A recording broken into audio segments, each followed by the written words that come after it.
주님의 기도로 이 시간 열겠습니다. 성부와 성자와 성령의 이름으로. 하늘에 계신 우리 아버지의 이름이 거룩히 빛나시며 아버지의 나라가 오시며 아버지의 뜻이 하늘에서와 같이 땅에서도 이루어지소서. 오늘 저희에게 일용할 양식을 주시고 저희에게 잘못한 일을 저희가 용서하오니 저희 죄를 용서하시고 저희를 유혹에 빠지지 않게 하시고 악에서 구하소서. 아멘. 성부와 성자와 성령의 이름으로. 아멘. 네, 한 주간 잘 지내셨습니까? 네, 그래 우리는 이제 사도 바오로의 여러 서간들을 지금 좀 살펴보고 있습니다. 오늘은 갈라티아 신자들에게 보낸 서간 171쪽에 있는 부분부터 이제 해 나갈 부분인데,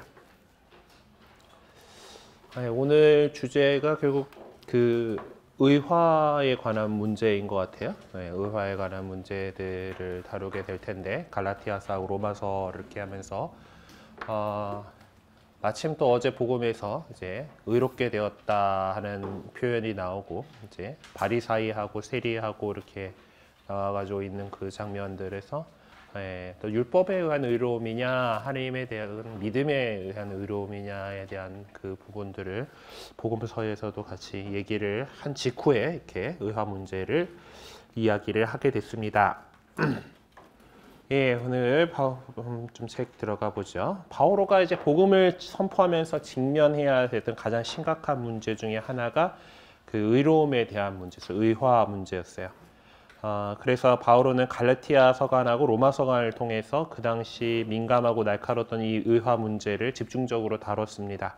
한마디로 예수 그리스도께 대한 믿음을 통한 의화, 그것이 이 두 서간의 핵심 주제라고 할 수가 있죠.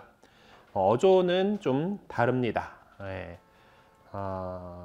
얘기를 했는가 어쨌는가 모르겠지만 갈라티아는 바오로 사도가 세운 공동체고, 자신이 세운 공동체가 이런 율법을 지켜야 된다는 그런 소리를 하는 사람들에 의해서 흔들리고 있기 때문에 하는 그런 말투고, 로마서는 당신이 세운 공동체가 아니에요.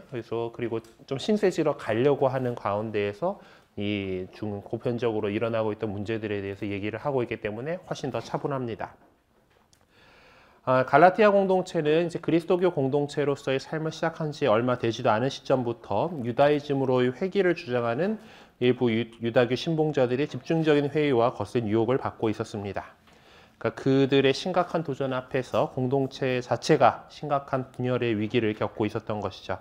바울은 그런 상황 속에서 갈라티아 신자들에게 서간을 보냈기 때문에 이 서간의 어조가 날카롭고 강력하지 않을 수가 없었습니다. 정신 못 차리고 있는 사람들이 있기 때문에 거기서 정신 차리라고 얘기를 해야 되니까 세게 얘기를 할 수밖에 없는 거예요. 그래서 그 율법을 최고의 가치로 여기면서 유다교를 수호하고 전파하려고 했던 이 설교가들은 어떻게 해서든 바오로의 권위를 무너뜨리려고 해서 이제 갈라티아 신자들하고 바울을 떼어놓으려고 했던 것입니다. 하지만 바오로는 자신의 사도적 권위가 도전을 받을 때마다 그저 그 힘없이 물러서는 일이 없었습니다. 당당하게 맞서 싸웠고 사도적 권위의 정당성을 거침없이 주장했죠. 이와 같은 바오로의 모습은 이 서간 안에서 예외 없이 나타납니다. 갈라티아 공동체가 겪어야 했던 상황을 알고 있던 바오로는 유다교 신봉자들에 대해서 즉각적이고 강력하고 저돌적으로 반격을 가하지 않을 수 없었어요. 갈라티아 공동체가 겪고 있던 어려움이 다른 어떤 공동체들보다 컸기 때문에 서간을 시작하는 바오로의 어투도 사뭇 다른 양상을 보여주고 있습니다. 바오로 대서관들은 대개는 은총에 감사하는 기도로 시작하지만 갈라티아 신자들에게 보낸 서간만큼은 놀랍게도 비아냥거리는 말투다라고 표현할 정도로 그렇게 적혀 있어요. 한번 가서 볼까요?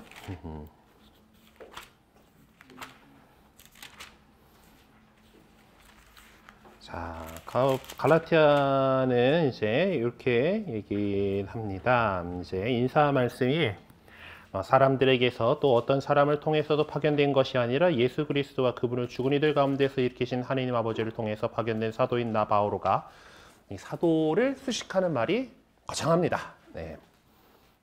죽은 나 바오로가 그리고 나와 함께 있는 모든 형제가 갈라티아 여러 교회에 인사합니다. 하나님 우리 아버지와 주 예수 그리스도에게서 은총과 평화가 여러분에게 내리길 빕니다. 그리스도께서는 하느님 아버지의 뜻에 따라 우리를 지금의 이 악한 세상에서 구해내시려고 우리 죄 때문에 당신 자신을 내어주셨습니다. 하나님께 영원 무토록 영광이 있기를 빕니다. 아멘 하고서 지금 이 되게 비아냥거린다라는 말투다라고 하는 거는 있죠. 그리스도의 은총 안에서 여러분을 불러주신 분을 여러분이 그토록 빨리 버리고 다른 복음으로 돌아서다니 나는 놀라지 않을 수 없습니다. 실제로 다른 복음은 있지도 않습니다. 이렇게 이야기를 바로 되게 단도직적으로 얘기를 하고 있어요. 그런데 반해서 로마 신자들에게 보낸 서간의 어투는 매우 차분하고 침착한 형태를 취하고 있습니다. 이 서간에서는 갈라티아 신자들에게 보낸 서간을 통해 표명된 주장이 보다 진전된 형태로 전개되고 있습니다. 바오로가 그때까지는 로마 교회를 모르고 있었던 것으로 보여요. 그래서 구체적인 상황을 토대로 어떤 신학 사상을 전하기보다는 마치 종합 명제와 같은 내용을 전하는 데 그칠 수밖에 없었습니다. 그러니까 거기 상황에 대해 갈라티아는 그쪽의 상황에 대해서 알고 있으니까 이 부분 어떤 부분에 대해서 딱 세게 이렇게 가 필요하다라고 이렇게 판단해서 이렇게 얘기를 했던 거에 반해 로마에 대해서는 바오로 사도가 별로 뭐 이렇게 그쪽 상황에 대해서 잘 알고 있지 않으니까 일반론으로 얘기를 할 수밖에 없었다라는 그런 얘기죠. 그래서 여기서 우리는 갈라티아 서간의 일부 내용을 살펴보면서 이제 그 다음에 로마 서간의 내용을 살펴보면서 이제 둘을 좀 비교해 보도록 하겠습니다. 갈라티아서 2장 15절에서 3장 14절의 말씀이 이제 이 의화에 대한 중요한 내용들이 담겨 있는 본문이 이렇게 실려 있네요.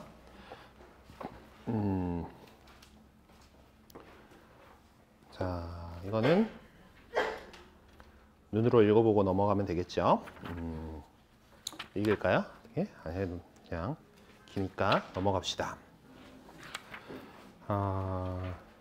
되게 중요한 내용들이 많이 있어요. 이따가 문제 풀면서 넘어와 보면서 이렇게 보도록 하죠. 갈라티아 교회 신자들은 대부분 지난날 이방인이었거나 유다인이 아닌 자들이었습니다. 이방인이었거나 유다인이 아닌 자들은 똑같은 말 아닌가 싶긴 한데 어쨌든 그 유다교를 알고 있던 사람이 아니에요. 그래서 이제 바오로 사도가 전해준 복음을 하는데 이제 같은 하느님을 믿는다는 사람들인 유다교 신봉자들이 와가지고 니네 믿는 방식이 잘못됐어 하고 이렇게 얘기하면서 할례도 해야 되고 뭐 율법도 지켜야 되고 이런 것들을 얘기를 하는 거예요. 그러니까 이런 갈라티아 교회 안에 들어와 있는 유다교 신봉자들은 이 교회를 해치는 자들이고 그리스도께서 베푸신 성령의 의미를 깨닫지 못하도록 이 교회 신자들을 눈에 가르는 그런 자들이었습니다. 그렇기 때문에 그리스도교 믿음에 있어서는 적일 수밖에 없는 자들이다라는 거예요. 그런데 갈라티아의 일부 신자들은 이렇게 바오로가 적으로 규정하고 있는 설교가들의 말을 듣고서 할례를 실천하려고 했었고 갈라티아서 5장 1절에서 12절에 이렇게 나오는 모양입니다. 그리고 천상적인 세력을 숭배하고 이제 천사들에 대해서 우리가 도움을 받고 뭐 그래 그 같이 하느님 곁에 있으니까 우리 위해서 기도해 주세요 하고 이 정도 하지 우리가 천상적인 존재들에 대해서 막 하느님처럼 숭배하고 그러진 않잖아요. 근데 그런 모습들이 이렇게 나타났던 모양입니다. 그리고 뭐 그리스도교에서 지내지 않는 낯선 축제들을 이렇게 유다교 축제들을 갖다가 이렇게 지내려고 하는 그런 모습들을 보여주기 때문입니다. 바오로는 이 서간을 시작하는 첫 부분에서부터 매우 격렬한 태도를 보이고 있습니다. 바오로는 자신이 전한 메시지 이외에는 다른 것이 있을 수 없으며 자신도 다른 사도들처럼 부활하신 그리스도를 보았기 때문에 자신이 행한 증언이 결코 문제가 될 수 없을 것이다 라고 주장합니다. 사도 바오로는 자기가 주장한 내용의 정당성을 확보하기 위해서 자신이 살아온 지난날의 삶을 되돌아보고 자신이 체험했던 결정적인 사건, 곧 그리스도와의 만남이라는 엄청난 사건을 떠올려서 전해줍니다. 이제 그것이 이제 그 얘기했던 좀 비아냥거리면서 시작한 1장 6절부터 나오는 내용이에요. 내가 전해준 게 어떤 것이고 내가 왜 그렇게 했고 내가 그래서 바오로가 내가 사도로 어떤 경위를 통해서 부르심을 받았는지 해가지고 그 자신이 예전에 그렇게 로마 유다교에 있을 적에 어떤 행실이 어떠했는지 여러분들이 이미 들어서 알고 있을 거다. 교회를 박해하던 사람이었고, 그렇지만은 어머니 뱃속에서부터 나를 뽑으신 그분께서 하느님께서 기꺼이 마음을 정하셔서 나를 이렇게 쓰시기로 했다라는 거예요. 그래서 어떤 그렇게 계시 받은 것에 대해서 누군가하고 상의한 것도 아니고 내가 그렇게 받은 대로 이렇게 한 것이다라고 하면서 예루살렘 사도회의까지 하는 이야기들을 이렇게 해줍니다. 근데 이제 갈라티아서 2장 15절에서 보면 사도 바울은 급작스럽게 자신의 과거 뿌리에 대한 모습을 상기시켜주고 있어요.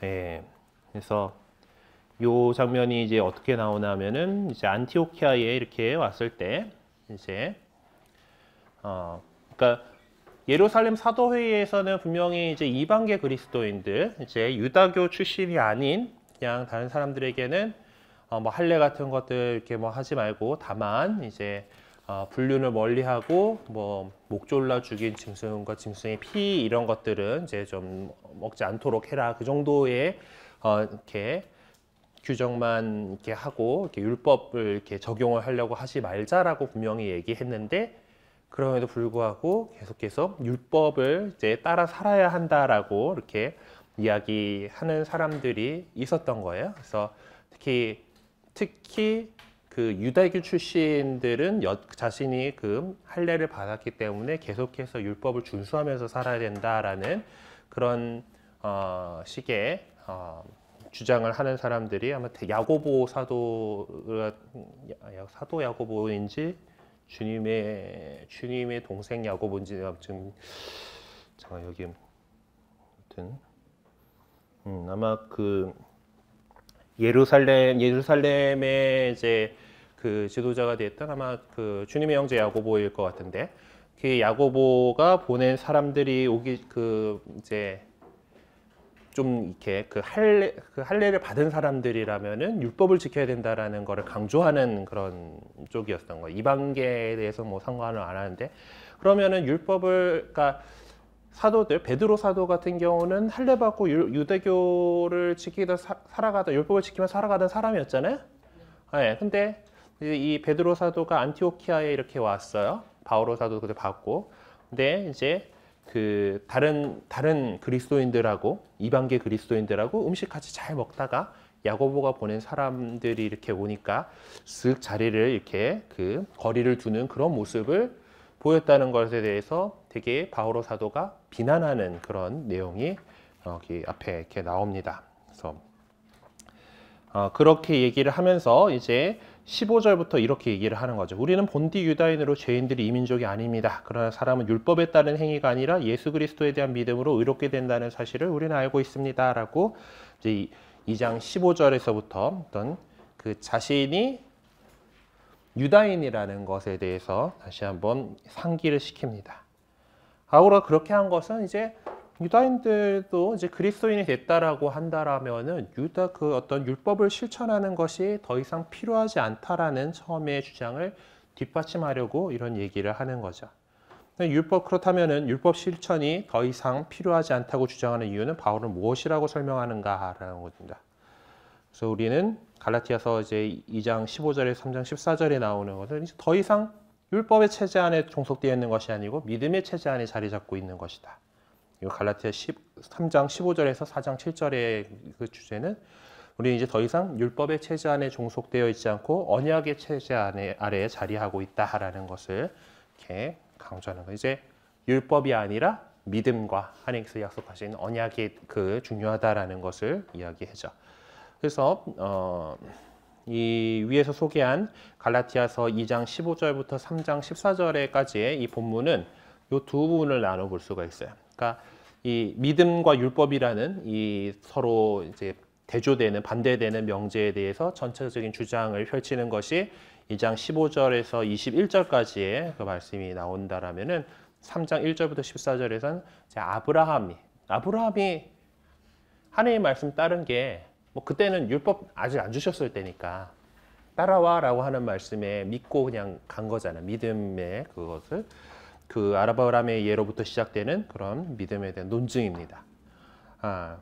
그래서 이걸 토대로 아마 갈라티아 서간의 전체 흐름은 어느 정도 감지를 했을 것 같아요. 그래서 2장 15절에서 3장 14절의 핵심 본문을 좀 더 세밀하게 공부를 해봅시다. 그래서 이 본문에서 바오로 사도가 다루고자 하는 핵심적인 주제는 믿음의 율법. 믿음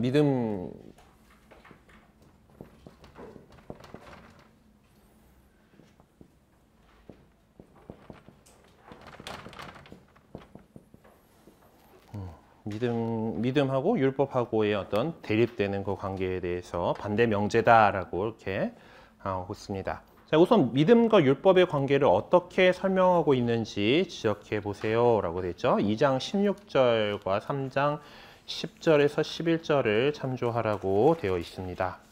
2장 16절은 그러나 사람은 율법에 따른 행위가 아니라 예수 그리스도의 믿음으로 의롭게 된다는 사실을 우리는 알고 있습니다. 그래서 우리는 율법에 따른 행위가 아니라 그리스도의 믿음으로 의롭게 되려고 그리스도 예수님을 믿게 되었습니다. 어떠한 인간도 율법에 따른 행위로 의롭게 되지 않기 때문입니다. 라고 이렇게 얘기를 하고 있고 3장 10절에서 11절은 율법에 따른 행위에 의지하는 자들은 다 저주 아래 있습니다. 율법서에 기록된 모든 것을 한결같이 실천하지 않는 자는 모두 저주를 받는다고 성경에 기록되어 있기 때문입니다. 그러니 하나님 앞에서는 아무도 율법으로 의롭게 되지 못한다는 것이 분명합니다. 의로운 이는 믿음으로 살 것이다 하였기 때문입니다. 이제 지시를 하고 있는데, 그래서 그 믿음과 이 의롭게 되는 것에 있어서는 믿음이 중요한 거지 율법이 중요한 것이 아니다라고 지금 계속해서 얘기를 하고 있는 거죠. 그래서 율법의 행위로는 우리가 의롭게 될 수가 없지만은 그리스도 예수님에 대한 믿음으로 의롭게 될 수 있다라고 얘기를 하는 겁니다. 그러니까 율법이 이제 이게 안 지키면은 죄가 되잖아요. 그래서 뭐 안 지키면은 부정한 자 되고 뭐 이제 그렇게 해서 이 율법서에 기록된 것을 한결같이 실천하지 않는 자는 모두 저주를 받는다고 성경에 기록되어 있기 때문이다라고 이렇게 하는 거예요. 신명기 27장 26절을 이제 인용해서 말씀하시는 건데, 이제 그러다 보니까 그 많은 율법들을 애지간한 사람들은 못 지키잖아요, 그렇죠?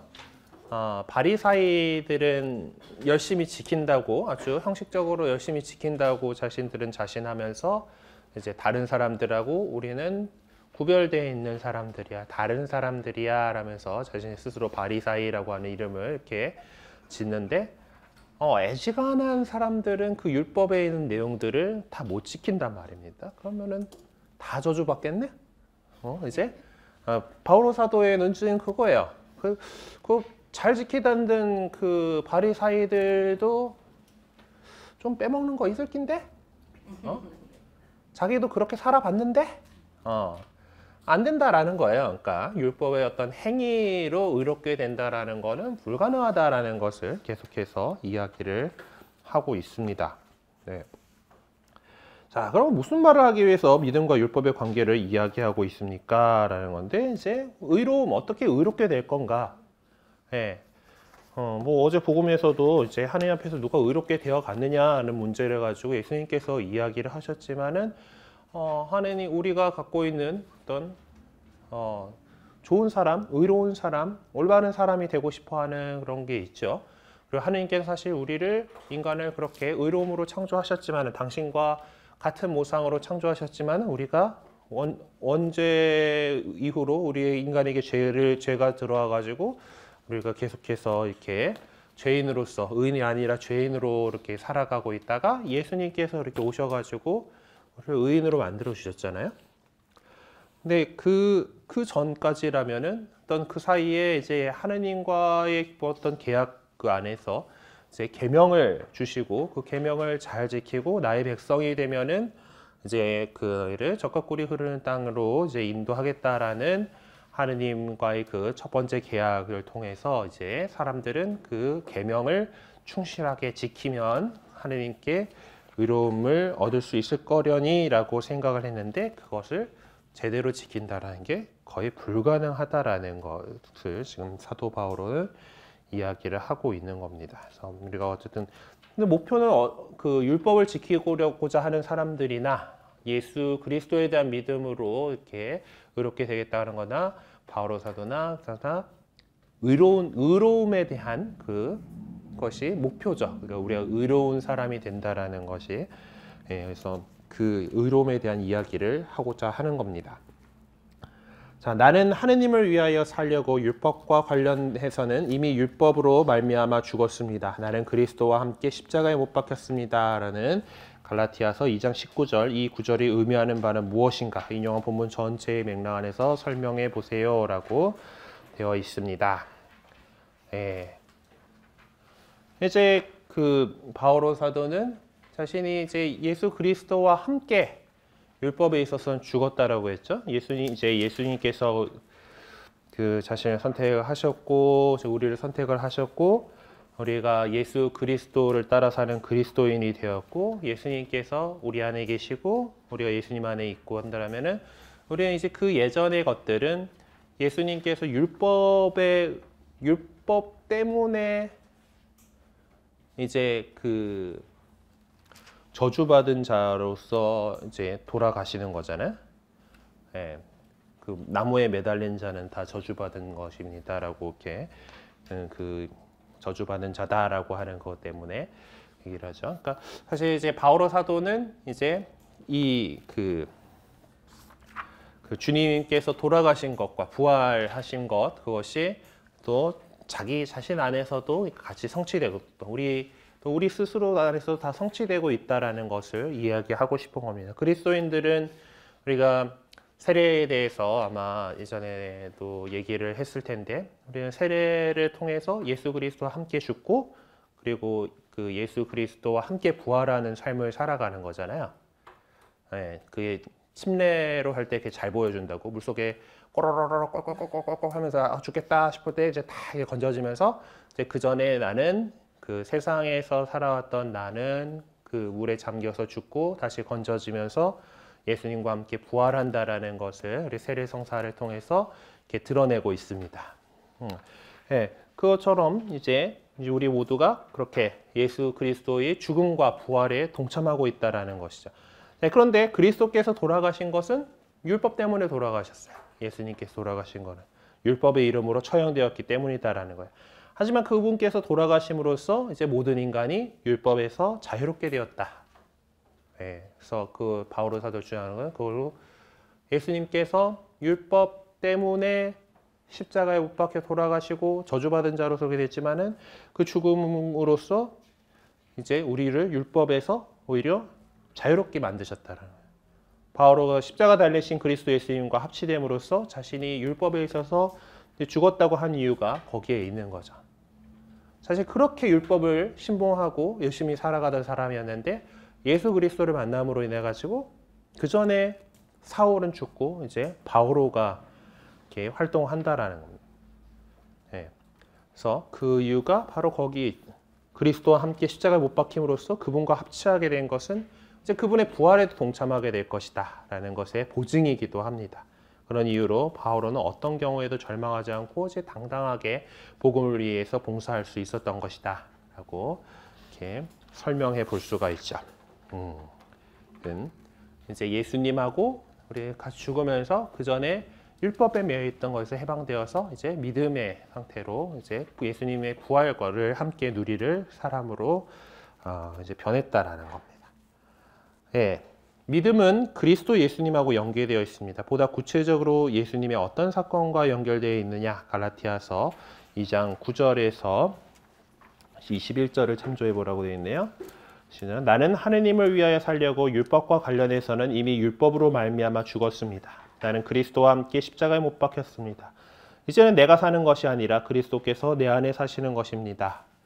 내가 지금 육신 안에 사는 것은 나를 사랑하시고 나를 위하여 당신 자신을 바치신 하느님의 아들에 대한 믿음으로 사는 것입니다. 라고 이렇게 했죠. 무슨 사건이에요? 십자가 사건이죠. 예수 그리스도께서 십자가에 못 박힌 십자가 사건이다라는 거예요. 그래서 우리 믿음의 상징으로 이렇게 십자가를 늘 걸어놓고 있는 겁니다. 예, 우리가 이렇게 구원되었다. 이렇게 해서 의롭게 되었다라는 것을 늘 기억하는 거죠. 십자가 사건을 기억하기 위해서 우리는 곳곳에다가 십자가를 걸어놓고 있습니다. 어떤 사람도 율법이 명하는 바를 모두 다 실천할 수 없고, 그리고 예수 그리스도의 삶에 있어서 중추적인 사건이 그분의 죽음과 부활이다라고 한다라면은 바로에게 있어서 믿음이란 과연 무엇일까요? 그 점을 이해하기 위해서 인용한 본문 안에 믿음이라는 용어와 살다라는 용어가 나오는 구절들과 내용들 위에 표시를 해보세요. 믿음이라는 용어와 살다라는 용어가 각각 몇 번씩 사용되었나요? 이제 열심히 이제 그 본문에서 아마 뭐 형광펜이든 뭐 듣고 이렇게 쭉 이제 그어 보시면은 믿음은 12번 나올 거고요. 살다는 8번 나올 겁니다. 믿음으로 이제 뭐 16절 보면은 이제 뭐 거기서 예수께서 믿음으로 이렇게 된다고 되어 있습니다. 그래서 믿음으로 이렇게 되려고 믿게 되었습니다 하고, 이제 믿음이 벌써 여기서 믿음 뭐 믿게 뭐 이런 것들이 3번이나 나오죠. 네. 뭐 이렇게 해서 총 12번이 찾을 수 있을 거고, 살다도 이제 19절에서 하나님 위해서 살려고 죽었습니다. 뭐 이렇게 해서 표현들이 찾아보시면 8번 나올 겁니다. 네. 자, 믿음과 살다라는 표현이 같이 사용된 구절들을 찾아보시고 그 내용의 주체가 누구인지를 한번 살펴봅시다. 처음에 이렇게 2개가 같이 나오는 거, 이제 믿음과 살다가 같이 나오는 거가 20절이에요. 2장 20절. 이제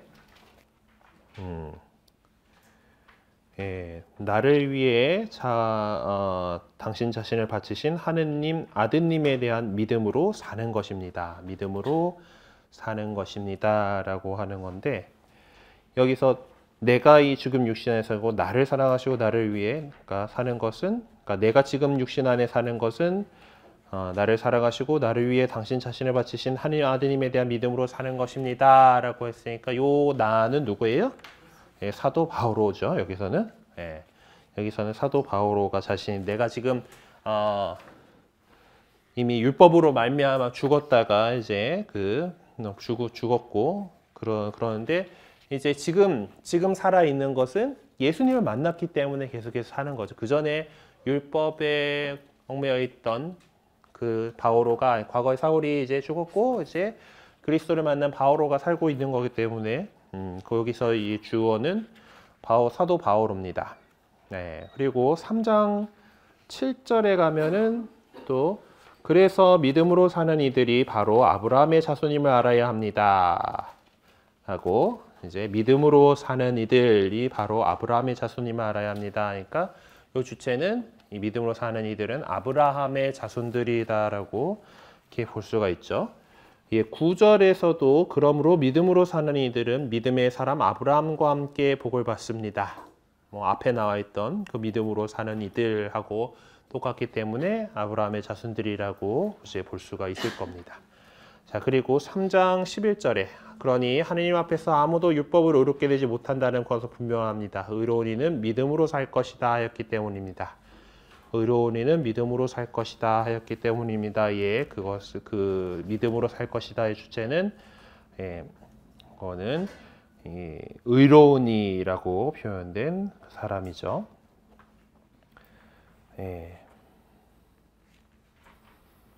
요거는 하박국 2장 4절에 나오는 말씀을 인용한 것이라고 합니다.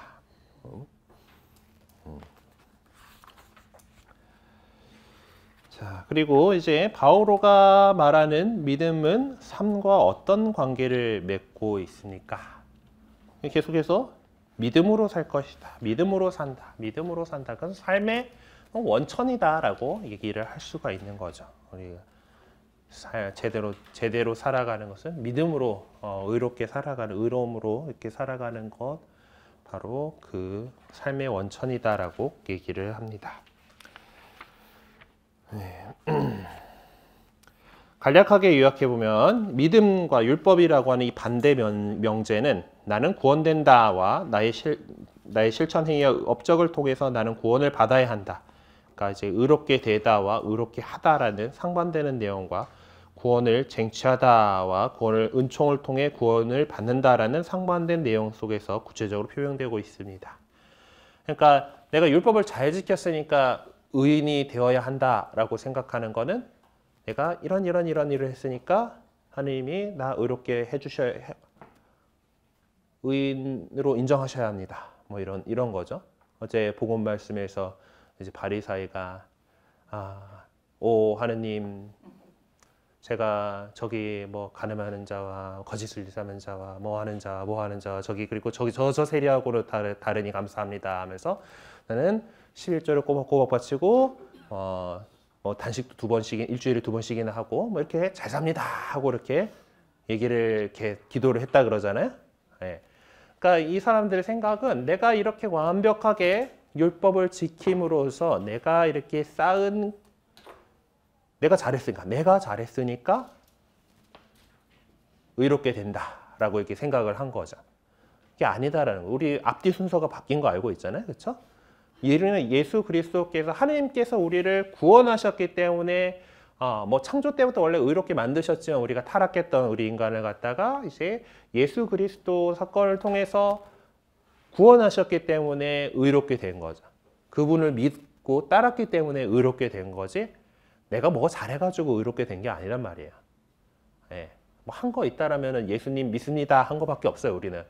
그래서 의롭게 됐고 의롭게 된 사람답게 이제 그렇게 큰 은총을 받았으니까 살아가면서 정말 의인답게 살아가기 위해서 하나님께서 가르치신 계명 또 사랑하고 뭐 이런 것들을 하는 거죠. 행동을 하는 것.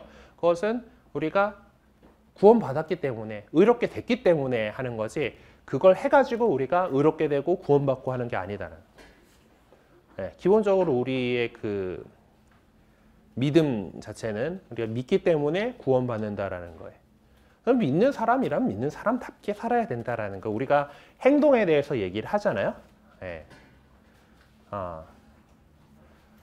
그 행동 없는 믿음이 뭐냐라고 도대체 뭐냐라고 이렇게 하는 거와 마찬가지로 그렇게 믿어서 우리가 구원받고 의롭게 되었다라면은 그에 걸맞게 살아야 한다라는 거. 그리고 그렇게 살 수밖에 없다라는 거죠.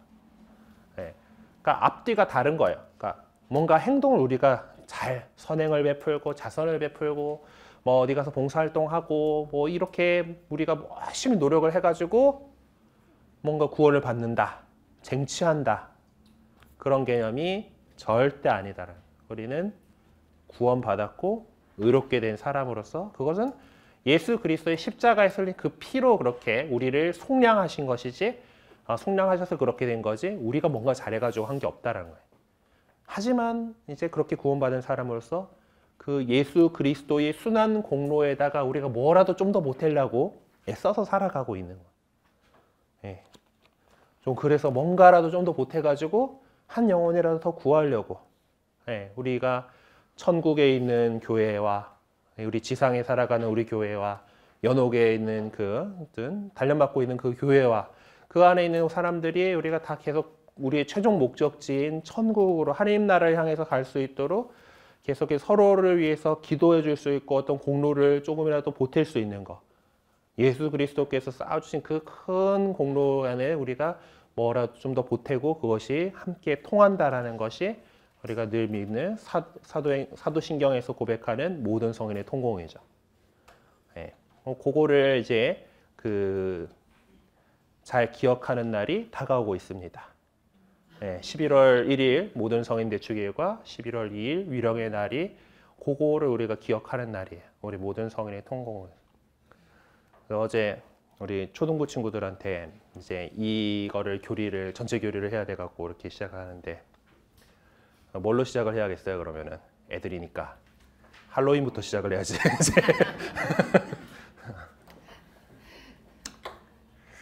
모르는 사람한테 이제 혹시 애들이 물어보면 할로윈이 뭔지에 대해서 설명을 해드려야 되니까 살짝 좀 빠져나가가지고 얘기를 잠깐 해보도록 합시다.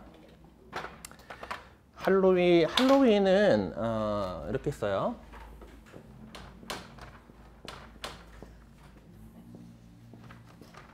근데 여기다가 이제 원래 뭐 이제 옛날에는 어퍼스트로피가 들어갔는데 이것까지 쓰면은 뭐 더 너무 고어적인 표현이라 가지고 거진 이렇게만 씁니다. 국립국어원의 외래어 표기법에 따르면 헬로윈하고 읽어야 돼요. 헬로윈하고 읽어야 되는데 그래서 국어사전에는 헬로윈하고 적혀 있어요.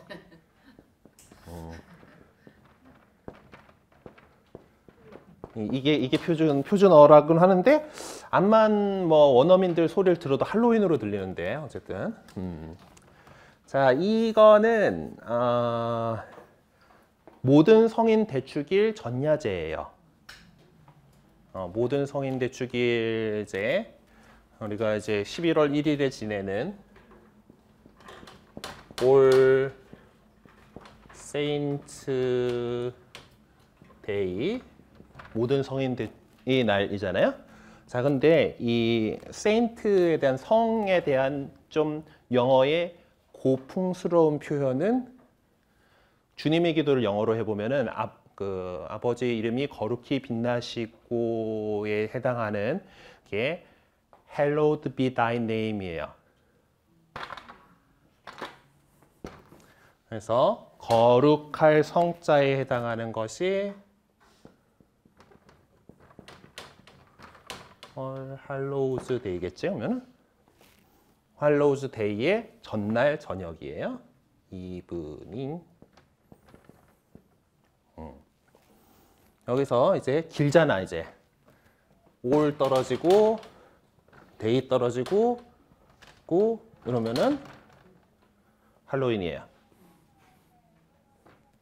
그래서 모든 성인 대축일 전야제 뭐 이런 건데 이제 모든 성인을 기리고 그 다음에 우리가 위령의 날도 기리고 이제 그 죽은이들 기리고 하니까 이제 전날 밤에는 귀신들이 다 나와라고 하면서 애들이 귀신 분장을 하고 집에 미국에서 이제 돌아다니면서 사탕 내놔라, 사탕을 주지 않으면은 전쟁이 일어나지 않을 것이다. 트릭과 트릿이니까 뭐 잘 대해줄래 아니면은 요술 걸려볼래 뭐 이런 그런 건데. 사탕을 내놓지 않으면 유혈 사태가 순순히 사탕을 내놓으면 유혈 사태가 일어나지 않을 것입니다. 뭐 이런 건데, 뭐 그렇게 해가지고 올 할로우스 데이의 이제 전야제로서 할로윈이에요. 그래서 그 다음 날에 모든 성인 대축일을 지내면서 우리는 성인들에 대한 개념들, 거룩하게 된 사람들이 좁은 의미에서 우리가 성인이라고 하면은 교회가 이 사람들은 이미 하나님 이 세상에서 살 때 아주 그리스도교인 덕행을 잘 살았고 훌륭하게 살았고 모든 그 믿음의 모범이 되는 사람으로서 분명히 하나님 나라에 계실 겁니다라고 선포한 사람들이 성인 품에 오른다고 하잖아요. 좁은 의미에서 그런데 한쪽으로서 여기 우리 뭐 신약 성경에서 이제 성도들이라고 표현하죠. 성도들도 그래서 거룩 성인들의 도니까 물이 도니까 거룩한 사람들의 모임인 거예요. 그래서 사실 세례받은 우리 모두도 거룩함으로 초대되었기 때문에 넓은 의미에서 성인들이에요. 그래서 모든 성인 대축일에 우리가 기억해야 되는 것은 좁은 의미에서는 하나님 나라에 계신 하나님 천상교회를 생각을 하는 것이 이제 그 성인들에게 우리를 위해서 전구해 달라고 하는 날이기도 하면서도 우리도 넓은 의미에서 거룩함으로 초대받은 성인들이기 때문에 이 교회 전체를 이렇게 생각하는 그런 날이기도 합니다. 근데 기본적으로 일단은 하나님 나라에 계신 천상교회를 생각하는 날이고 그 다음 날에는 이제 위령의 날이 되죠. 이제 그때는 우리 지상에 살고 있는 우리 지상 생활을 먼저 마치고 하나님 나라로 가기 위해서 출발하셨지만은 아직 하나님 나라에 도착하지 못하시고 아직 연옥에서 정화를 겪고 있는 연옥 영혼들을 위해서 기도하는 날이 이제 위령의 날인 거예요. 그래서 우리가 지상에 있는 우리 지상교회와 천상에 있는 모든 성인들의 그 교회와 연옥에 있는 교회가 서로를 위해서 기도를 해줄 수 있고 그 공로를 통해서 특히 연옥에 있는 영혼들이 빨리 천상교회로 갈 수 있도록 이렇게 우리가 서로 도울 수 있다. 그것이 모든 성인의 통공이다라고 얘기를 하죠. 개신교회에서는 연옥에 대한 개념이 없기 때문에 연옥에 대한 개념이 없기 때문에 여기서는 이 사도신경에 나오는 성인들의 통공이라고 하는 교리를 갖다가 성도들의 뭐라더라?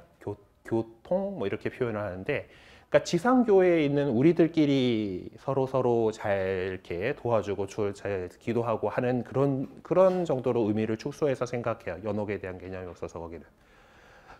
네, 우리는 이제 이 스케일이 크죠. 천주교는 이 모든 하느님 믿는 사람들, 거룩함으로 초대된 성인들의 모든 넓은 의미의 성인들이 함께 서로를 위해서 공로를 나눌 수 있다. 네, 라는 거고, 잘 알고 계시겠지만은 위령의 날이 위령성월이 다가오고 있으니까 이제 또 일찍이 다시 안내를 드리자면은 위령성월의 첫째 주간에는 묘지에 찾아가지고 죽은 이를 위해서 기도하는 사람에게 전대사가 부여됩니다. 아시죠? 연옥 영혼들에게 양도할 수 있는 전대사가 부여돼요. 그래서 그 시기에는 우리가 그래도 또 성묘를 좀 이제 가는 거를 권장을 하고 있어요. 그래서 무덤에서, 그러니까 물론 전대사 기본 요건들은 채우셔야죠. 고해성사 미리 하고 은총 상태 있고 그 전날 이제 모든 성인들 주일이 어쨌든 거기 가서 미사를 하든 11월 2일 같은 경우는 우리 교구 성직자 묘역에서 또 위령 미사 같이 이렇게 하잖아요. 네, 어쨌든 영성체를 하고 무덤에 가서 이제 죽은 이들을 위해서 기도하면은 이제 연옥 영혼을 위해서 할 수 있는 전대사가 생겨요. 네, 그런 거 뭐예요? 우리 지상교회에 있는 우리들이 뭔가 우리가 구원받았고 하느님에 대한 믿음, 예수 그리스도에 대한 자비로우신 그 심판관이신 예수 그리스도에 대한 믿음을 가지고서 교회가 정한 어떤 일들을 함으로써 이 공로를 조금 더 쌓아서 더 많은 영혼들을 하느님 나라로 빨리 보내려는 거잖아요. 자, 근데 이 상황에서 예수 그리스도 통해서 이미 의롭게 된 거, 그게 우리가 뭔가 한 행동으로 이루어지는 건가요? 아니죠. 우리가 그렇게 된 사람으로서, 의롭게 된 구원받은 사람으로서 우리가 좀 더 하느님께서 이제 그 모든 사람들을 구원하시려고 하는 그 하느님의 그 꿈에, 하느님의 그 의지에 우리가 조금 더 뭔가라도 조금 보태려고 하는 거죠. 우리가 이런 것들을 해가지고 내가 구원받는다, 구원받고자 그렇게 안 한다라고 볼 수는 없지만은 그 앞뒤가 그렇다라는 거예요. 그러니까 우리가 그렇게 열심히 하는 거가 분명 계속해서 우리는 구원받고 싶기 때문에 계속해서 하느님과 좋은 관계를 맺고 싶기 때문에 하느님께서 좋아하시는 일들을 많이 합니다. 예. 역시 그러니까 내가 구원받겠다라는 그런 그 열의에서 하는 행동들은 맞기는 해요. 하지만은 우리의 믿음 안에서 이미 우리는 믿음으로 구원을 약속받은 사람들이고 그런 사람답게 이제 하느님께서 좋아하시는 일을 한다. 이렇게 우리는 이해를 하면 좋겠습니다. 그래서 이제 이제 갈라티아 신자들에 대한 서간을 좀 더 자세하게 공부하고 싶으신 분이 있다라면은 우리가 5권까지 마친 다음에 나눔터 학교가 개설이 돼요. 그게 거기서 매번 이제에서 나눔터는 사실 여러분들끼리 나눔할 수 있는 교재로서도 만들어져 있는 거긴 한데요.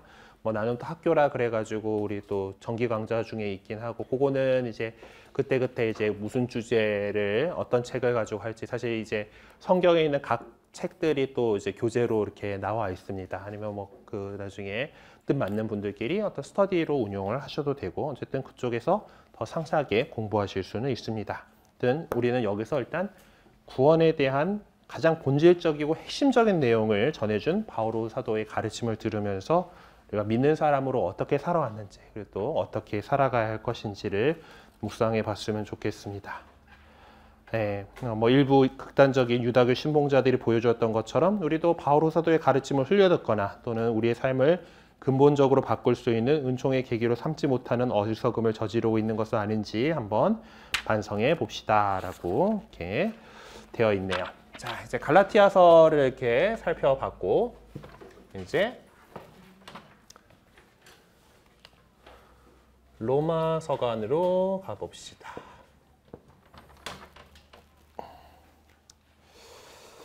예, 로마서 1장에서 8장, 로마서 앞쪽 부분은 본질적으로 갈라티아서에서 다루었던 주장을 진전시켜 나가는, 발전시켜 나가는 내용으로 되어 있습니다. 예, 바울은 여기서 신학적인 종합 명제라고 부를 수 있는 명제, 태제를 얘기를 한 것 같은데, 하여튼 뭐 거의 신학 논문이다라고 얘기를 할 정도로 아주 그 분명하고도 확실하게 더 자신의 생각을 정리를 하고 있어요. 되게 이 신학이 정리되어 있다는 느낌을 받을 수 있습니다. 예, 바울은 늘 그랬듯이 통상적인 인사와 개인적인 계획을 상기시키는 내용으로 이 서간을 시작을 하고 있습니다. 사도행전 다음이 로마인데, 그래서 이제 인사를 하고 그리스도 예수님의 종으로서 사도의 부르심으로 받고 하느님의 복을 위하여 선택받은 바오로가 이 편지를 씁니다. 갈라티아서 시작할 때보다 확실히 짧죠? 사도에다는 것을. 자, 당신의 예언자를 통하여 미리 성경에 약속해 놓으신 것으로 당신 아들님에 관한 말씀입니다. 그분께서는 육으로는 다윗의 후손으로 태어나셨고 거룩한 영으로는 죽은 이들 가운데서 부활하시어 힘을 지니신 하느님의 아드님으로 확인되신 우리 주 예수 그리스도이십니다. 우리는 바로 그분을 통하여 사도직의 은총을 받았습니다. 이는 그분의 이름을 통하여 모든 민족들에게 믿음의 순종을 일깨우려는 것입니다.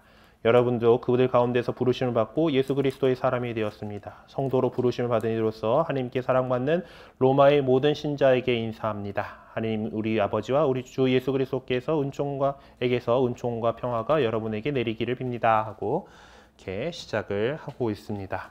그러면서 이제 왜 로마를 찾아가려고 하느냐 뭐 이런 내용을 이제 그 뒤에 이렇게 얘기를 하고 있죠.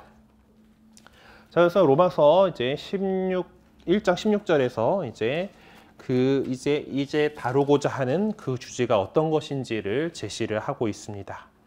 예, 나는 복음을 부끄러워하지 않습니다. 복음은 먼저 유다인에게 그리고 그리스인에게까지 믿는 사람이 누구에게나 구원을 가져다 주는 하느님의 힘이기 때문입니다라고 이렇게 그 주제를 제시를 하고 있어요. 바오로가 지금 진술한 내용을 다른 말로 표현하자면 인간이 그리스도 예수님을 통한 믿음을 통해서 의롭게 된다라고 말할 수 있을 겁니다. 갈라티아 서간에서 표명된 믿음과 율법의 반대 계명은 로마서 9장 이후의 내용 속에서도 계속 언급되고 있습니다. 1장에서 8장에서는 믿음과 율법의 반대 명제를 시간의 개념 안에서 이렇게 다루고 있기 때문에 우리가 좀 이해하기 훨씬 쉽게 되어 있어요. 그래서 요약을 해보면은 전에는 그러니까 예수 그리스도께서 인간으로 세상에 오시기 전에는 유다인들에게 율법이 있었고 율법 체제 안에 있었다는 거죠. 이방인들에게는 신비의 자연이 있었다는 거예요. 우리가 자연을 겪으면서 하느님을 이렇게 간접적으로 어떤 그분을 알 수 있게 되는 것 같은 거죠. 어쨌든 우리가 자신이 어떤 체제 안에 있었든 간에 다시 말해서 율법을 통해서든 자연의 신비와 경이로움을 통해서든 하느님을 알아볼 수는 있었지만 어떤 체제도 구원에 이르게 하지는 못했다라는 겁니다. 이제는 근데 상황이 바뀌었죠. 이제 예수님께서 죽으시고 되살아나신 그 순간부터 이제 모든 사람들은 그리스도 예수님에 대한 믿음의 체제 안에 놓이게 됩니다. 그래서 이제부터 모든 사람들은 그분에 대한 믿음 안에서 하나님께서 베푸신 구원에 참여할 수 있게 되었다. 이게 그 바오로 사도가 로마서 이제 앞쪽 부분을 통해서 이야기하고 싶은 그 내용입니다. 바울은 특별히 로마서 3장 21절에 그러나 이제는 율법과 상관없이 하느님의 의로움이 나타났습니다. 이는 율법과 예언자들이 증언하는 것입니다. 라는 이 진술을 통해서 우리 모두는 기존의 체제에서 새로운 체제로 곧 불확실성의 시대에서 구원의 시대로 넘어가게 되었다는 사실을 밝혀주고 있습니다. 바로 전까지는 이전의 시대에 해당되었지만 이제부터는 율법과 관계없이 하느님의 정의가 드러난 시대에 속하게 되었다라는 것이에요. 그런데 바울은 로마서 3장 21절에서 이 중요한 내용을 진술하기 전에 1장 18절에서 3장 20절을 통해서 그리스도 예수님께서 세상에 오시기 전에 세계의 상황이 어떠했는지를 이렇게 상기시켜 줍니다. 다시 말해서 유다인이든 유다인이 아니든 모든 사람에게 그 나름대로 하느님을 알 수 있는 길이 열려 있긴 했어요. 하지만 그 길을 어떻게 가야 될지 몰랐다라는 겁니다. 그 뭐 이제 산에 오르는 이야기로 이렇게 표현을 해요. 우리가 정상에 오르는 산 정상에 오르는 거가 이제 이 구원이라 하느님을 알게 되고 그거다라는 거죠. 뭐 이제 산 위에 이제 뭐 구름이 껴 있으니까 우리 밑에서는 저기가 어떻게 생겼는지 정확하게 알지는 못해. 저 위에 뭔가 있다라는 건 알지. 그래서 사람들이 이리 가다가 또 여기로 빠지기도 하고 저리 가다가 옆에 있는 땀봉우리로 가기도 하고 뭐 이렇게 하는데 어쩌저쩌 하다 보면은 갈 수는 있을 수도 있죠. 되게 힘들어서 그렇지. 자, 그래서 보다 못해가지고 이제 하느님께서 야 그래 이렇게 해가지고 와 하고 지도를 던져줬어요. 율법을 이렇게 주시면 계명을 주셔가지고 그래 요래 해가지고 해보면 될 것 같아 하고 해봐 하고 이렇게 해서 그러면은 사람들이 조금 더 정상을 하느님을 찾아가기가 좀 더 쉽겠죠. 근데 나 계속 어디 또 조난당하고 이렇게 잘못하고 있단 말이야. 그래서 안 되겠다. 자 길을 닦아줬어요. 그게 예수 그리스도시다라는. 그래서 우리가 그 전까지는 이렇게 이리저리 헤매고 있다가 이렇게 많이 못 갔다라는 거예요. 네. 이 유다인들이 이제 아닌 자들에게는 하느님에 관해서 말해줄 수 있는 일종의 공개된 공간으로서 창조된 세상이 펼쳐져 있었다라는 겁니다. 바오로는 그 점을 다음과 같이 설명하고 있어요. 하느님에 관하여 알 수 있는 것이 이미 그들에게 명백히 드러나 있기 때문입니다. 사실 하느님께서 그들에게 그것을 명백히 주셨습니다. 세상이 창조된 때부터 하느님의 보이지 않는 본성, 곧 그분의 영원한 힘과 신성을 조물을 통하여 알아보고 깨달을 수 있게 되었습니다. 따라서 그들은 변명할 수가 없습니다. 라고 로마서 1장 19절에서 20절에 이렇게 얘기를 했죠. 하지만은 세상의 다른 민족들은 그분께서 이루신 그 위대한 업적들을 통해서 하느님을 인식하고 받아들였던 것이 아니라 오히려 피조물을 우상화시켰던 것이다라는 거예요. 우리 창조 이야기가 되게 엄청난 것 중에 하나가 보통 그런 식의 이제 다른 나라 사람들한테는 태양도 신이고 달도 신이고 별도 뭐 신처럼 이렇게 신격화됐던 존재들이에요. 근데 7일간의 창조 이야기에서 대단한 거는 그냥 그거 하느님께서 시간, 날짜, 절기 알려주려고 하늘에다가 걸어놓은 거야. 장식물 막 이제 그 정도로 이렇게 생각을 한다라는 거. 근데 많은 사람들은 그것도 신이고 저것도 신이고 저것도 신이고 이렇게 생각을 했었다라는 거죠. 그 반면에 유다인들에게는 이제 하나님께서 주신 율법이 있었습니다. 하지만 그들 역시 이방인들과 마찬가지로 율법을 준수하지 않음으로써 죄 속에 갇혀버리고 말았다. 라고 이제 로마서 2장 17절에서 19절에 이렇게 얘기를 하고 있습니다. 자, 여기서 바오로의 주장은 절정에 달하게 됩니다. 다시 말해 바오로는 유다인이든 유다인이 아니든 그리스도 없이는 죄가 빚어낸 결과가 지배하는 체제 속에서 살아갈 수밖에 없다라고 결론적인 발언을 하고 있습니다. 하느님의 구원은 구체적으로 그리스도 예수님 안에서 표명되었고 그것은 모든 인간이 향유할 수 있도록 하기 위해서 주어진 것입니다. 그래서 바오로는 로마서 3장 27절에서 7장 25절에서 모든 인간은 그리스도 예수님에 대한 믿음을 통해서 의롭게 될 수 있다라는 점을 열심히 설명을 하고 있죠. 바오로는 치밀한 분석을 통해서 자기 주장의 정당성을 펼쳐가는데 그 논리의 구성으로 구약 성경에 나오는 두 인물을 제시하고 있습니다. 첫 번째는 아브라함이에요. 바울은 우선적으로 아브라함을 본보기로 제시합니다. 그러면서 의화라는 것이 율법에 의해서가 아니라 믿음으로 주어지는 결과라는 사실을 설명합니다. 로마서 4장 1절에서 25절에 이 이야기가 나오는데 여기서는 갈라티아서에서 이미 언급한 그 내용들을 다시 이렇게 쓰고 있는 것을 보입니다. 그리고 아담을 본보기로 제시하죠. 근데 여기서 아담은 사실 그리스도와 대조되는 인물로서 인용이 되고 있을 뿐입니다. 바오로는 그렇게 그리스도 예수님과 대조되는 인물로 아담을 제시하면서 그리스도 예수님께서 가져주신 구원이 아담 때문에 생겨난 파괴보다 훨씬 더 풍부함을 설명을 합니다. 첫 인간 아담이고 새로운 아담이 그리스도이시다라는 것을 이렇게 얘기를 하죠. 바오로는 사실 원죄라고 하는 용어를 사용하지는 않습니다. 하지만 교회는 원죄에 관한 교리를 바오로로부터 끌어냅니다.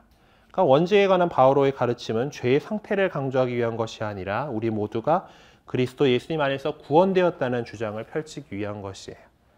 예, 그러니까 바오로 사도가 이 원죄의 개념을 통해서 강조하고 했던 것은 죄에 있는 것이 아니라 그 죄로 인해서 풍성하게 내려지는 은총에 있었던 것이죠. 예, 우리가 부활 찬송에서 복된 탓이여라고 얘기를 하는 그래서 구세주께서 오셨다라는 그 이야기를 하는 그 부분입니다. 자, 그래서 세례를 통해서 성령을 받고 전 실존을 추신하여 예수님을 믿는 신자들은 죽음으로부터 되살아나신 그분과 함께 하느님의 하느님의 생명력이 드러나는 세상 안으로 뛰어들 수 있도록 그분의 죽음에 동참해야만 합니다. 죄가 차고 넘쳐서 멸망할 수밖에 없는 세상에 우리가 태어난 것이 아니라 은총으로 충만한 죄의 세상에 태어났음을 인식하고 기쁘게 그리고 희망차게 살아갈 수 있게 하는 원동력이 바로 그리스도 예수님에 대한 믿음인 것이죠. 로마서 1장에서 8장의 결론 부분에 해당하는 8장은 성령의 이끄심 아래서 살아가는 의롭게 된 그리스도교 신자의 삶이 어떤 것인가에 대해서 서술을 해주고 있습니다. 그래서 요 8장에 대해서는 조금 이따가 집중적 연구 부분에서 따로 살펴볼게요. 그래서 로마서 1장에서 8장의 어떤 이해를 위해서 이제 이렇게 도식화 시켜놨는데요. 잘 보시면은 뭐 서는 그냥 원래 인사에 대고 인사하는 거고, 그리고 그 믿음이 어떤 것인가에 대해서고, 이제 첫 번째 주제, 복음 믿는 사람 누구에게나 구원을 가져오는 하느님의 힘이다라는 것을 얘기를 합니다. 그래서 첫 번째 단계 펼쳐놓은 거, 일단 전제는 자, 사람 모두 죄인이다. 예, 우리가 하느님 앞에서 어제 복음에 나오는 그 바리사이처럼 그렇게 꼿꼿하게 서가지고 나 의인입네라고 이렇게 할 수 있는 사람은 없다라는 것을 강조하죠. 사람 모두 죄인이다라는 거예요. 그래서 그 앞쪽에 첫 번째 1장 18절에서 32절에는 유다인들이 아닌 자들에게는 창조된 세상을 통해서 하느님을 깨달을 수 있는 길이 열려 있었지만은 그들은 창조주 대신에 피조물을 경배하고 말았다. 이렇게 실패했다. 2장 1절에서 16절은 하느님의 유일한 심판만이 공정하기 때문에 사람은 누구라도 다른 사람을 심판해서는 안 된다라는 얘기를 하고 있고요. 2장 17절에서 29절에는 유다인들에게는 율법을 통해서 하느님의 뜻을 깨달을 수 있는 길이었었지만은 그들은 그 뜻을 거역하고 따르지 않았다. 그래서 또 실패했다. 3장 1절에서 20절에 어떤 여러 난해한 문제들에 대한 응답을 하고 있고요. 이제 두 번째 단계인 예수님께서 오신 이후죠. 3장 21절부터 7장 25절의 그 전체적인 내용은 그리스도 예수님께서 우리를 죄로부터 해방시켜 주심으로써 우리 모두는 무상으로 우리가 뭐 잘해가지고 아니라 하느님께서 우리를 사랑하셨기 때문에 거저 받은 선물로서 이렇게 의롭게 되었다라는 거예요. 첫 번째 이제 그 3장 21절에서 31절에 우리 율법이 아니라 믿음으로 의롭게 되었다라는 것을 얘기하면서 첫 번째 아브라함의 예에 대해서 얘기를 하고, 그리고 5장 1절에서 11절에서 우리는 주님이신 예수 그리스도를 통해서 하나님과 화해하게 되었습니다라는 이야기를 하고요. 이제 5장 12절에서 21절에서 이제 아담의 이야기를 이렇게 합니다. 그 뒤쪽에는 여러 좀 복잡하고 난해한 문제들에 대한 응답들을 얘기를 하고 있고, 결론을 짓는 8장에서 이제 옛삶과 전혀 다른 새로운 삶을 살아야 합니다라는 내용을 이야기를 하고 있습니다. 그래서 하느님의 성령이 우리 안에 놓아주신 또 다른 율법이 그걸 이제 열심히 살아가야 한다라는 거. 그래서 은총에 감사하면서 이제 앞쪽 부분을 마치고 있습니다. 그래서 이 로마서의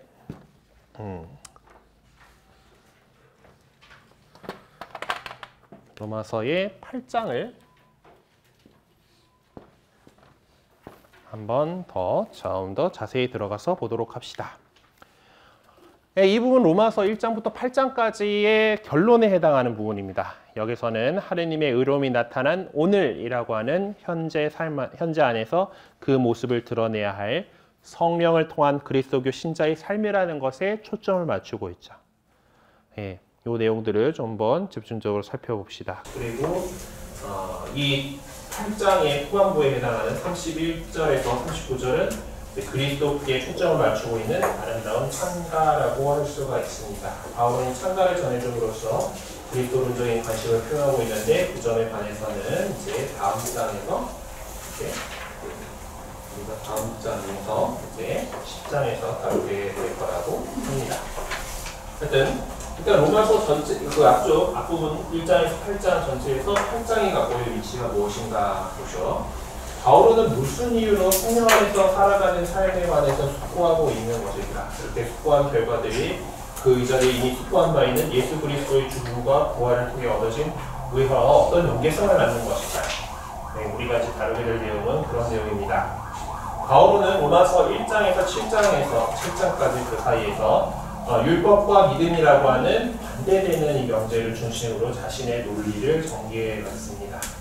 즉 믿음을 통한 의화의 체제가 율법의 체제를 승계했다, 대신했다라는 것이죠. 그러므로 의화의 체제를 통해 일으켜 주신 예수 그리스도께 대한 믿음은 그분께 표시하는 총체적인 태도를 지칭하게 됩니다. 그럼 바울의 숙고 내용들은 일반적인 개념으로 남아있을 뿐입니다. 문제는 그렇게 그리스도 예수님께서 일으켜 주신 질서 안에서 믿는 사람은 어떻게 그 믿음을 살아가야 하는 것이고 또 살아가고 있는가 하는 문제죠. 그래서 바울은 믿음의 문제는 실종과 연결될 될 수밖에 없다는 점을 지적하고 있습니다. 바울은 이렇게 믿음을 존재론적 차원에서 숙고하고 있죠. 그는 자신이 숙고에서 표현한 내용들이 나날의 삶 속에서 실천되어야 한다는 생각을 강하게 갖고 있었습니다. 바울은 로마서 7장에서 율법의 역할 문제를 다루면서 한마디로 율법이 통치하는 세계 속에서 인간의 삶이 어떠했는가를 지적한 바 있습니다. 여기서 한 번 더 나아가서 바울은 믿는 사람들이 참된 믿음을 살아가기 위해서 어떻게 해야 하는가에 대해서 자신의 견해를 분명히 밝히는 것이 필요하다라는 판단 안에 8장에서 구체적으로 그 점에 대해서 말하고 있는 것이죠. 그래서 이게 전개가 이렇게 되고 있는 겁니다. 로마서 8장 1절에서 30절은 이전까지 내용들을 지배해왔던 율법과 믿음이라는 반대 명제가 아니라 새로운 주제로서 이제 영과 육이라고 하는 반대 명제를 다루고 있습니다. 특별히 그 반대 명제로서의 영과 육이 각 실제가 창출해낸 결과의 관점에서 이렇게 다루어지고 있어요. 여기서는 믿는 사람들이 삶 안에서 성취해야 될 업적들, 곧 성령의 업적들과 육의 업적들이 상반된 모습으로 소개되고 있습니다. 바울은 결론적으로 예수님을 죽은 이들 가운데서 일으키신 분의 영께서 또한 믿는 이들의 삶을 변화시키는 영이기도 하다라고 이렇게 이야기를 하고 있습니다. 성령의 업적, 신약성경 그 가운데서 복음서들이 전해준 내용 보면은 하나님 나라는 이미 이 자리에 이루어진 실제면서 동시에 아직은 충만하게 보여지지 않은 모습으로 소개되고 있습니다. 그래서 이미 그리고 아직 아니에 대한 그 긴장감은 오늘날 우리에게도 마찬가지죠. 바울 역시 성령 안에서 이루어진 삶도 하나님 나라의 모습처럼 이런 이중적인 모습을 하고 있다는 것을 지적하고 있습니다. 첫째는 미래의 차원에 속하는 것으로 의화의 업적이 충만하게 성취됐을 때 가능한 삶인데 현재에서는 희망 속에서만 그 삶을 살아갈 뿐이다. 둘째는 현재의 차원에 속하는 것으로 우리 삶을 변화시켜주는 성령의 첫 열매를 우리는 이미 살아가고 있다라는 겁니다. 자, 우리 믿는 사람들이 성령 안에서 살아간다라고 해가지고 아무런 근심 걱정 없이 일상을 살아가는 것은 아니죠. 네, 현실에서 우리는 많은 골치를 써먹으면서 살아갑니다. 그래서 이런 현실을 진단한 바울은 모든 피조물이 겪어야 하는 고통이 바로 위에서 설명한 기계의 차원 가운데 어떤 차원에 속하는 것으로 제시하고 있는가. 네, 로마서 8장 21절에서 22절을 참조하세요 라고 되어 있네요. 피조물도 멸망의 종살이에서 해방되어 하느님의 자녀들이 누리는 영광의 자유를 얻을 것입니다. 우리는 모든 피조물이 지금까지 다 함께 탄식하며 진통을 겪고 있는 것을 알고 있습니다. 하고 이제 했는데 결국 여기 피조물들이 지금까지 탄식하며 진통을 겪고 있다는 거. 그리고 그 해방돼가지고 영광의 자유를 얻을 것이다라고 이렇게 이제 하는 것은 지금 미래에 대한 이야기를 하고 있는 거죠. 그래서 이제 미래의 차원에 속하는 첫 번째 차원에 해당하는 것입니다. 그러니까 첫 번째 차원에도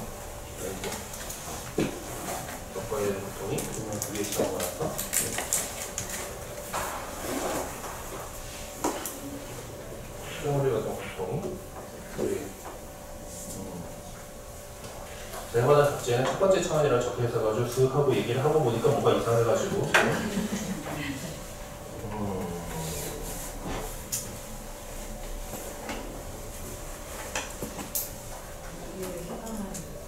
그래도 뭐 희망을 하고 이렇게 살아간다라는 것에서 이제 첫 번째, 두 번째 현재 차원인데 이제 이거는 지금 이미라는 거잖아요. 그죠? 이미 이루어졌다라는 거 가지고 둘째 차원이라고 앞에 얘기를 했으니까 첫째 차원이 희망은 아직 아니에 해당하는 그런 부분에서 첫 번째 차원이다라고 이제 설명을 하고 있습니다. 자, 성령께서는 우리 안에 역사하심으로써 우리 모두를 완전히 변화시킬 수 있으십니다. 사도 바울을 그런 성령께서 언제부터 그런 역사를 시작할까라고 말하고 있으니까 8장 29절 30절을 참조하세요라고 되어 있는데 29절 30절 있습니다. 하나님께서는 미리 뽑으신 이들을 당신의 아드님과 같은 모상이 되도록 미리 정하셨습니다. 그리하여 그 아드님께서 많은 형제 가운데 마제가 되게 하였습니다. 그렇게 미리 정하신 이들을 부르셨고 또 이들을 또한 부르셨고 부르신 이들을 또한 의롭게 하셨으며 의롭게 하신 이들을 또한 영광스럽게 해주셨습니다. 라고 표현하는 것이 이 언제부터 그런 역사를 시작할까 말하고 있는가. 그리고 그리스도 예수님께서 이제 미리 뽑으셨다라는 거, 미리 그래서 아드님께서 많은 형제들 가운데 마지가 되게 하신 언제였어요? 태초부터잖아요. 네, 그때부터 미리 부터라고 할 수 있죠. 그러한 성령의 열매를 살아갈 수 있는 이 순간을 바울은 위에 설명한 두 개의 차원 가운데 어떤 상황에 속하는 것으로 제시하고 있습니다. 이 순간에 그렇게 하고 있다는 것은 결국 두 번째 차원인 현재의 차원에 속하는 것으로 볼 수가 있겠죠. 네, 첨부 자료를 좀 보니까 이제 로마서에 대해서 이야기를 나간 중에 로마서의 뒤쪽 부분에 대해서 설명하는 게 190쪽부터 이렇게 나오고 있습니다. 설명들을 한번 읽어보시면은 괜찮을 것 같아요. 그래서 내용들이 이렇게 이제 좀 앞부분보다는 어렵긴 하지만은 앞부분 상당히 중요하다고 여겨지고 있는 내용을 이렇게 다루고 있기 때문에 한번 보자 이렇게 들어 있습니다. 그래서 이스라엘 백성, 원래 선택받은 이스라엘 백성은 어떻게 될 거냐에 대한 그런 내용들을 이제 담고 있는 거고 그 문제들에 대해서 이렇게 얘기를 하면서 하나님께서는 당신의 언약을 거두지 않으신다. 그리고 하나님께서 온전히 자유롭고 인간은 역시 믿음을 통해서 의롭게 되고 이스라엘이 결국 버림받은 그런 문제가 아니고 결국 이제 그들도 이제 믿음에 이제 승복하고 다 하느님의 백성이 될 것이다라고 이렇게 논리를 전개해 나가는 것을 볼 수가 있습니다. 그리고 194쪽에 보면은 이제 바울의 사상을 잘못 이해한 반응에서 야고보서를 나가고 있는데요. 그 부분이죠. 이제 우리가 개신교가 오직 믿음만으로라고 하는 명제를 가지고 이렇게 살아가고 있단 말이에요. 그거에 반해서 우리는 이제부터 우리 구원이 믿음과 행업으로 이루어진다라고 가톨릭은 얘기하고 있다라고 그냥 보통 이렇게 도식을 그렇게 짭니다. 네, 그것이 이제 야고보서의 그런 것들이 이제 좀 있는데 사실 근데 주장하는 것은 바울가 이제 로마서에서 사실 사람은 율법에 따른 행위와 상관없이 믿음으로 의롭게 된다고 우리는 확신합니다 라고 말한 바가 있는데 로마서가 주장하는 핵심적인 내용은 구원이란 하나님께서 우리에게 거저 베풀어 주신 선물이고 인간은 어떤 방법으로든 자신의 업적만으로 구원을 얻을 수 없다라는 것입니다. 바울은 로마서에 밝힌 이런 관점을 잘못 해석하면 무조건 기다리면 구원을 얻을 수 있는 것이다 라고 그냥 믿기만 하면은 그냥 그렇게 된다라고 왜곡시킬 수가 있어요. 아무것도 하지 않고 무조건 기다린다라는 게 가능하겠느냐? 네, 사실 바오로가 그런 식으로 얘기한 것은 아닙니다. 그래서 바오로의 주장을 잘못 이해하거나 해석해서는 안 된다는 의미는 야고보 서간을 통해서 구체적으로 표명되고 있죠. 네, 이 서간에서 행동이 뒤따르지 않는 믿음을 강력하게 지지하고 있습니다. 네, 야고보서의 이제 그 2장 14절에서 27절의 내용들이 이제 자, 나의 형제 여러분, 누가 믿음이 있다고 말하면서 실천이 없으면 무슨 소용이 있겠습니까? 그러한 믿음이 그 사람을 구원할 수 있겠습니까? 어떤 형제나 자매가 화놓고 그날 먹을 작은 양식조차 없는데 여러분 가운데 누가 그들의 몸에 필요한 것은 주지 않으면서 평안히 가서 몸을 따뜻이 녹이고 배불리 먹으시오 하고 말한다면 무슨 소용이 있겠습니까? 이와 마찬가지로 믿음의 실천이 없으면 그러한 믿음은 죽은 것입니다. 그러나 어떤 사람은 이렇게 말합니다. 그대에게 믿음이 있고 나에게는 실천이 있고 나에게 실천 없는 그대의 믿음을 보여주십시오. 나는 실천으로 나의 믿음을 보여주겠습니다. 그대는 하나님께서 한 분이심을 믿습니까? 그것은 잘하는 일입니까? 아비들도 그렇게 믿고 두려워합니다. 아, 어리석은 사람이여, 실천 없는 믿음은 쓸모가 없다는 사실을 알고 있으니까. 우리 조상 아브라함이 자기 아들 이삭을 제단에 바칠 때 실천으로 오르게 된 것이 아닙니까? 그대도 보다시피 믿음이 그의 실천과 함께 작용하고 실천으로 그의 믿음이 완전하게 된 것입니다. 그렇게 하여 아브라함이 하느님을 믿으니 하나님께서 그것을 의로움으로 인도해 주셨다는 성경 말씀이 이루어졌고 그는 하나님의 것이라고 불리게 되었습니다. 여러분도 보다시피 사람은 믿음만으로 의롭게 되는 것이 아니라 실천으로 의롭게 됩니다. 마찬가지로 청년학도 친구를 맞아들이고 또 다른 내보냈을 때에 실천으로 의롭게 된 것이 아닙니까? 영이 없는 몸이 죽은 것처럼 실천이 없는 믿음도 죽은 것입니다. 라고 야고보 서간에 이렇게 얘기를 하고 있어요. 이제 그래서 바오로가 믿음이 중요하다라는 것을 이렇게 얘기를 강조를 이렇게 한 것이 이제 이 둘이 상충되는 거라고 여겨서는 안 된다라는 것이죠. 네, 우리가 믿음을 통해서 구원받고 의롭게 된 사람들이라면은 행동이 바뀔 수밖에 없어요. 하느님을 알고 하나님을 믿는다는 사람이 내 눈앞에 보이는 구원에 필요한 이웃을 사랑하지 않는다? 그럼 말로만 믿는 건데 그럼 그 믿음이 정말 제대로 된 것일까요? 네. 그런 의미에서 행동이 없는 믿음, 그러니까 사람은 믿음만으로 의롭게 되는 것이 아니라 실천으로 의롭게 됩니다라고 하는 이 말 때문에 좀 논쟁이 있을 수 있잖아요. 그렇죠? 의로움을 얻는 것이 믿음으로인데 되게 실천을 강조하는 말로 이렇게 보이는 건데 이 말 잘 보시고 보면은 실천만으로 의롭게 된다는 얘기가 아니에요. 그렇죠? 믿음의 바탕을 둔 실천이 있어야지 그 믿음이 참된 믿음이고 그것으로 이렇게 된다는 얘기예요. 믿음만으로 이렇게 되는 것이 아니라 실천으로 이렇게 됩니다. 그러니까 믿음과 실천이 함께 가야 된다는 것을 야고보서가 강조를 하고 있는 거죠. 그러니까 야고보서가 어떻게 보면 바오로의 작품을 보완해주는 것이라고 할 수가 있는 것입니다. 그러니까 조화를 이루어가는 모습이 교회의 아름다운 모습이 아닌가 합니다. 그래서 우리가